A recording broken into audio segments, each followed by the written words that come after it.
Carruthers here, Education Director for Sam Villa.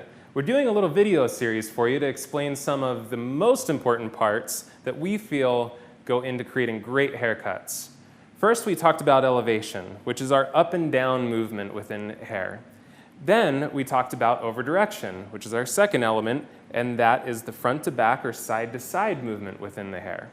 Our third and final factor is after you've established your elevation and your over-direction, now you have to decide what your finger angle is going to be.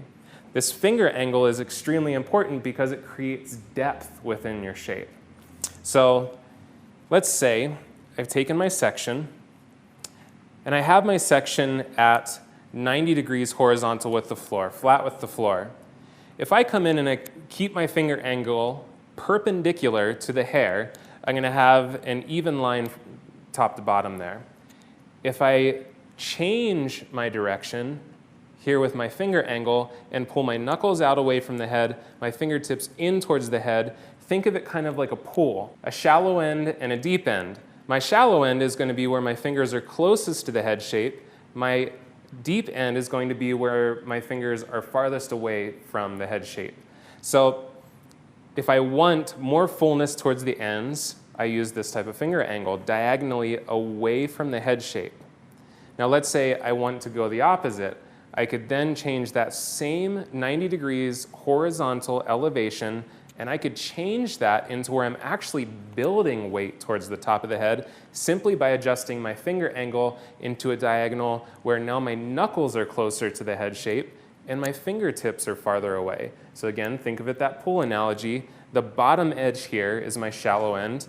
The top of my fingers is that deep end. So it has a lot of control. Now what about if I'm in more of a horizontal section? Because then things change. If I'm in more of a horizontal section, and I'm going to stand back here. This isn't normally where I would stand to cut this, but it's going to be a lot easier for you to see. Let's say I'm in a horizontal section.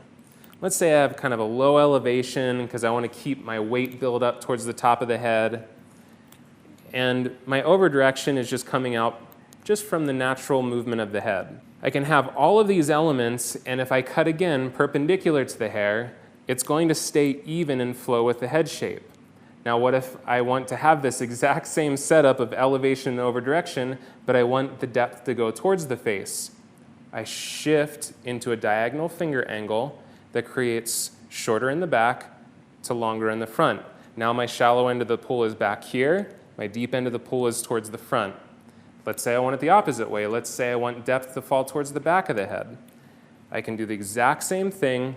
Now shift my fingers into a diagonal finger angle where it's shorter towards the face, longer away from the face, and now that's going to fall into an angle that falls away from the face. So again, that finger angle can really change and add depth to a shape, even if you're using the same elevations, same over directions. So your finger angle in a vertical aspect is going to affect the same thing your elevation does. It's that silhouette up and down within the shape, vertically. Your finger angle within a horizontal section is going to control the same thing that your over direction does, which is that movement away from the face or towards the face. That's the final piece to the puzzle. Now you know exactly what you need to know to create intricate shapes and also how to adapt your shapes now. You know, Sam and I talk very often, when we teach you a haircut, we don't want you to just walk away with one haircut. We want you to have many, many options and techniques and ideas to be able to adapt to any clientele. With those three things, your elevation, your over direction, and then your finger angle, you can adapt any haircut to suit every guest in your clientele. If this has been helpful for you, we would love to hear your comments, and you can leave those in the little box that's just below this screen. Thank you so much for watching. We hope that this makes your haircuts epic. I'm Andrew Carruthers for Sam Villa.